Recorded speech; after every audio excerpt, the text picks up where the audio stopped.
fucking you, white boy. Stay calm. Let me first make it absolutely clear that I am not a Nazi. What you say? You say you're a Nazi? No, I am not a Nazi. I'm not a Nazi, okay? You ain't a white-ass fascist Nazi pig, then you're either colored or you're a deviant. Now you sure as hell ain't colored, so you trying to pass as a deviant? You look like a deviant to you, Sister Grace? Nope. Hang on. I may not be a deviant. God, I told you he's a goddamn Nazi! Oh, fuck this. Fucker! Let me say this again. I ain't no goddamn Nazi. Hey! Wolfenstein: The New Order released in May 2014 and was quite a different game compared to previous entries in the series.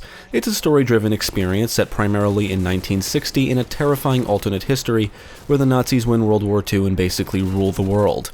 I think one of the biggest things the game did was turn BJ into more than just a one-dimensional character. Story-driven or not, for me it's all about the gameplay. You could dual-wield weapons, run, sprint, and slide around environments, blow away enemies with an awesome arsenal of weapons, earn perks, and there was even unlockable game modes. The Old Blood was an expansion to the New Order which kind of felt more like prior games in the series due to its 1946 setting. It contained more traditional supernatural elements, but the same action-packed gameplay as the New Order. Developed by MachineGames and published by Bethesda, Wolfenstein II: The New Colossus was released for PlayStation 4, Xbox One, and PC in October 2017. For this review, I played the PC version and was very excited to jump in and kill more Nazi scum. So let's take a look at Wolfenstein 2 and see if it's another satisfying sequel in a series I would say has yet to have a bad game. I got kids on the way, and I'll be damned if I'm gonna raise them in a world run by these Nazi assholes. When you first start playing, you can watch a recap of events from the New Order, and you also have to make the same choice you made in that game to define the events of the storyline here. This choice does change things about the storyline, like some characters and small plot points, which basically means there's two timelines to play through. After the recap and making the choice, the story truly begins and takes place right where the previous game left off. You play as William B.J. Blazkowicz, a member of the Kreisau Resistance, who just killed series antagonist Wilhelm Death's Head Strauss. After he kills Death's Head, B.J. is severely wounded from a blast that almost completely destroyed Death's Head's fortress. After having several internal organs removed and being in a coma, he survives but is extremely weak. He distances himself from his girlfriend Anya, who is now pregnant with twins, because he believes he's not the man he used to be. Frau Engel, an antagonist from the previous game, returns and serves as the main antagonist here. She's on the hunt for BJ, and he is now a wanted man, even given the moniker Terror Billy. The game takes place in the United States. BJ and the Resistance travel to New York, Roswell, Texas, and New Orleans, taking the fight to the Nazis and recruiting more fighters for the Resistance in an effort to start a revolution. And at one point you get to travel to planet Venus. Throughout the story, BJ has flashbacks of his childhood which flesh out his character and backstory even more. Without spoiling too much, there are a few twists throughout the story that I honestly didn't see coming, and the story did keep me engaged from beginning to end. That's a good thing because this is a very story-driven experience. In fact, I would even say the gameplay takes a backseat to the narrative in the first half of the game. Don't get me wrong, you get to kill plenty of Nazis, but I feel like I was watching more than I was playing during that first half. And my issue with this comes during repeated playthroughs. I had the same issue with the New Order. One of my issues with the story is that it ends quite abruptly. It basically just comes to a complete stop, which I did not see coming, and I think the ending in general is pretty anticlimactic. Now, the voice acting is on par with the previous game, meaning it's excellent, and once again Brian Bloom does a fantastic job voicing BJ thanks to a believable performance that helps portray BJ as more than just a Nazi-killing machine. That's not to say the supporting characters are just stereotypical cutouts. All of the performances are excellent, and almost every character is memorable. My God! Was that alright? No, that was terrible. You're butchering my beautiful language. It's Danke schön, verdammt. Say it. Danke schön? BJ can run, sprint, slide, jump, crouch, swim, and lean from cover to shoot at enemies. BJ acquires power armor in the beginning of the game that allows him to slam down through metal grates from above, destroy crates, or even attack enemies from above. Wolfenstein II feels significantly more difficult than the previous game. There's 7 difficulty modes, one of which, Mein Leben, needs to be unlocked, and it's basically a permadeath mode. You get 1 life. If you die, it's game over. Your health regenerates slowly and only up to a certain point, but enemies can drop you in a matter of seconds if you're not paying attention, and you should pay attention because one of my biggest issues with the combat is the damage indicator, which downright sucks. It's very possible to die because you didn't realize you were getting shot, which is understandable because the firefights can be intense and you need to focus. You may not even notice your health is draining like crazy until all of the colors on the screen change right before you're about to die. It's terrible and can hopefully be patched. Enemies also don't go down so easily minus a well-placed headshot. I'm not saying they're bullet sponges, but it'll take more than a few shots to bring down most enemy types. You've got your standard Nazis, most wear armor, there's heavier types that can thrust forward and wield heavy weapons, giant mech things that basically fire mortars, robot Nazis, armored dogs, drones, and the famous Panzerhunds, which are these giant mechanical dogs, and in this game they spit fire. You can even ride one at some point, and it's a lot of fun burning Nazis alive. You'll even be killing Ku Klux Klan members. Now, one of my issues with the encounters is that they all feel too similar, even with a diverse cast of enemies. Some enemy types don't appear until late in the game, and every encounter always seems to involve one or more heavily armored enemies wielding heavy weapons. So that means heavy weapons are always going to be lying around everywhere, which can make some battles a lot easier. The giant mech things appear during a few sequences and mix things up nicely since you have to be aware of their mortar fire, all while other enemies are also gunning for you. Apparently a lot of people had an issue with having to pick up items manually in the new order, and I'm happy to report that you can now acquire ammo, health, and armor just by walking over them, but you can still pick them up manually if you want. You can also shoot different parts of an enemy's body and armor pieces will fall off. Stealth makes a return, but it's never really forced upon you. When a stealth commander is in the vicinity, you have the option to sneak around and pick off enemies, working your way to the commander, or simply just blast your way to him. However, if the commander is alerted to your presence, an alarm will sound and reinforcements will keep coming until he's killed. If you upgrade the pistol with a silencer, you can shoot things near enemies to lure them in a certain direction, but the stealth overall is still just as simplistic as it was in the prior game. The enemy AI is decent enough and shows more stupidity during stealth sequences. For example, you can slaughter an enemy standing right next to another, and the other enemy won't even flinch as you perform the kill. I can't say there's any traditional boss battles except maybe at the end, which really isn't that memorable of a battle. Ultimately, the combat is the same as the previous game, but definitely more brutal. The damage indicator really needs work, and the lack of boss battles is kind of a bummer, but the combat is still fun, and that's the most important thing. Wolfenstein II contains an extremely fun arsenal, and some weapons are exclusive to a specific timeline.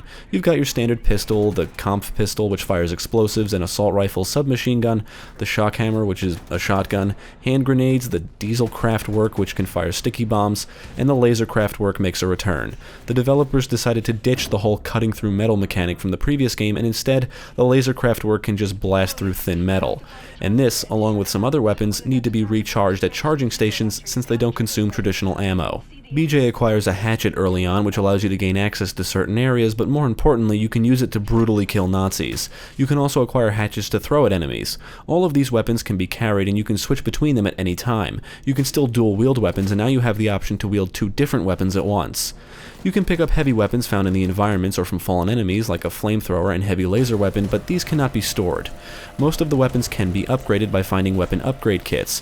You can upgrade weapon magazines, add suppressors, the submachine gun can be upgraded with heated bullets, the shock hammer can be upgraded to fire shrapnel-loaded shells that bounce off surfaces, and upgrades can be applied and removed at any time after they're unlocked. The weapon upgrades make your arsenal even more deadly, and it's just fun to experiment with the different kinds, making every weapon feel useful. Just like in the new order, you can earn perks which adapt to your playstyle, meaning you unlock them as you play. There's 3 perk trees, Stealth, Mayhem, and Tactical, which cater to different playstyles. The perks grant you different bonuses like increased damage when aiming down sights, increased speed for regenerating health, slower deflate on health overcharge, and things like that.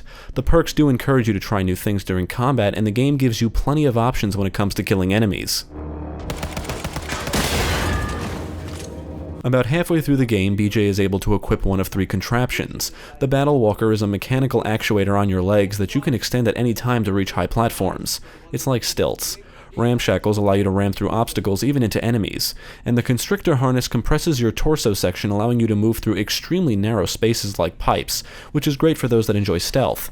However, the Constrictor Harness restricts your breathing and can kill you if you use it for too long.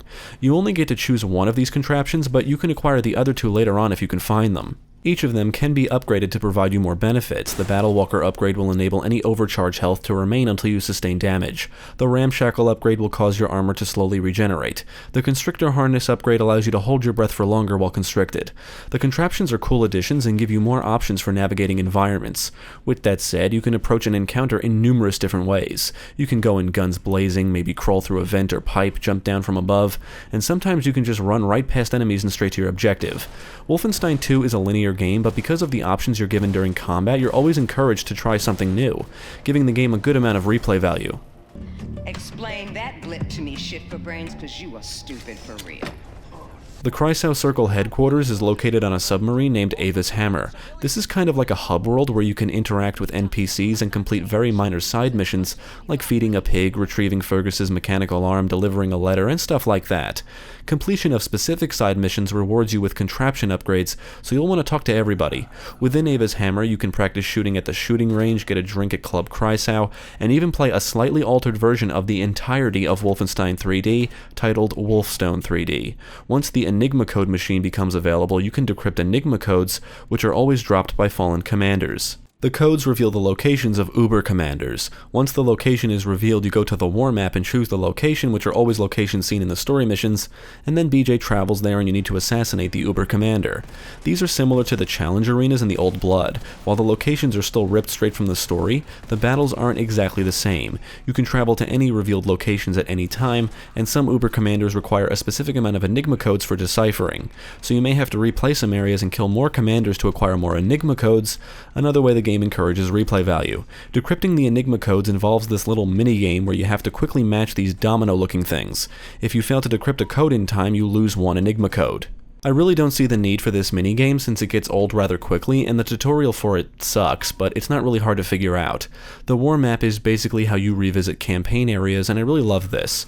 It doesn't exactly replicate every combat sequence in the campaign, but it lets you revisit the areas and kill enemies without any cutscenes or heavy dialogue sequences.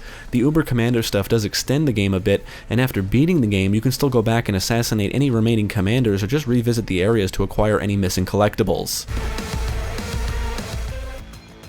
On your quest to take back occupied US territory from the Nazi regime, you'll travel to several different locations across the country.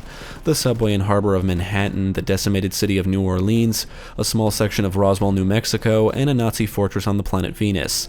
Many of the areas seen in the campaign consist of factories and other similar locations, which is kind of a letdown, considering how diverse the US is. But all of the outdoor areas, and of course the locations on Venus, are really fun to navigate and explore, and luckily these areas can be revisited from the war map. When you traverse the surface of the planet Venus, you have to be mindful about keeping yourself cool, and you don't want to overheat, which does kind of make encounters a bit more stressful, but you can cool yourself at many of the coolant stations found in the area. Scattered throughout the environments are a ton of collectibles. You can find readables like newspaper articles and letters which provide backstory on events and characters and just general lore. You can also collect toys for Max, records, star cards, concept art, gold, and Uber commanders drop death cards. Death cards provide information on Uber commanders, so it kind of makes it feel like you're actually assassinating a Nazi of importance rather than just a generic commander. There's a lot to collect in this game, so you'll want to explore every nook and cranny. The environments are linear for the most part, with multiple paths to a destination, some rooms and small areas you have to go a little out of your way for to explore, but the environments clearly funnel you from A to B, and each location is well crafted and feels like a real place. Crates are littered around, which can be broken to reveal items like health, ammo, and armor.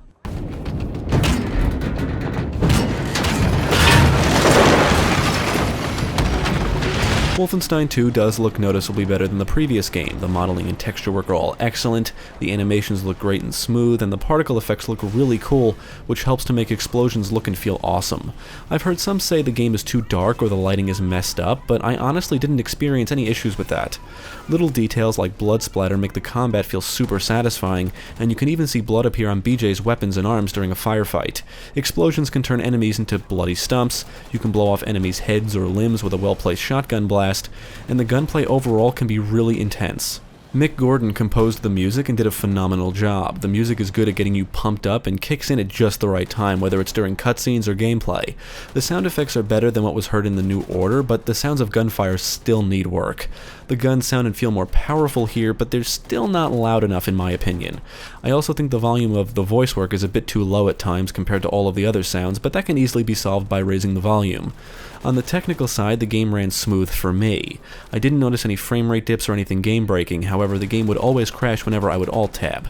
At one point I was forced to restart my computer. I like to alt-tab often, so this was definitely annoying.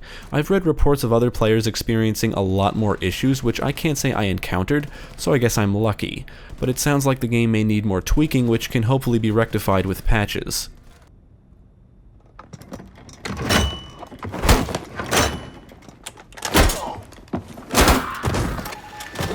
I enjoyed Wolfenstein II, but sometimes I felt like I was just watching a movie. The game really starts off slow and picks up during the second half. I don't think it's as paced as well as the New Order was, but I did enjoy the storyline, the bigger focus on BJ's backstory, and the development of supporting characters. I do wish there were more enemy encounters in the campaign and more diverse locations, but I do appreciate the developers straying away from the typical European locations normally seen in this series. I just think there's a lot more they could have done when it comes to the locations given how diverse the United States is.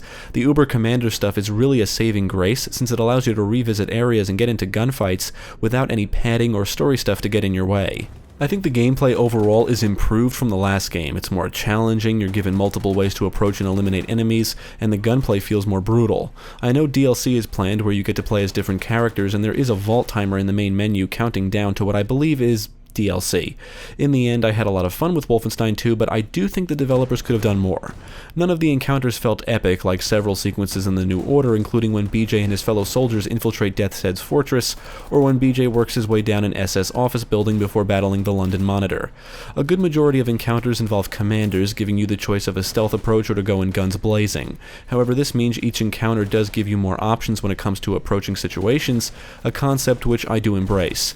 I'd rather be given freedom and options as opposed to being forced through a scripted sequence of events all the time.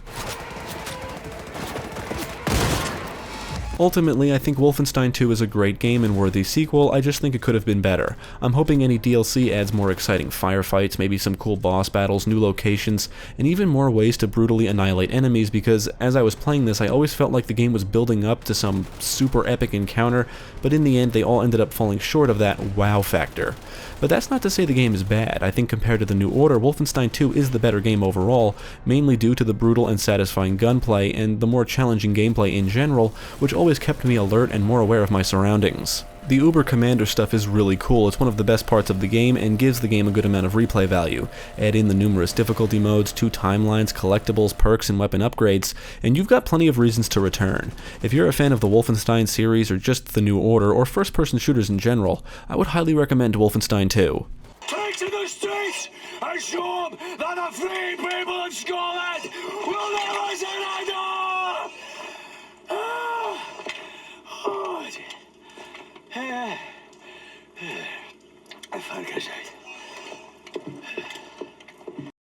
Thank you for watching. If you enjoyed this video, check out the rest of our channel for more quality content and follow us at the links below. If you're interested in gaming news, let's plays, live streams, and even podcasts, be sure to visit our friends over at GameCast.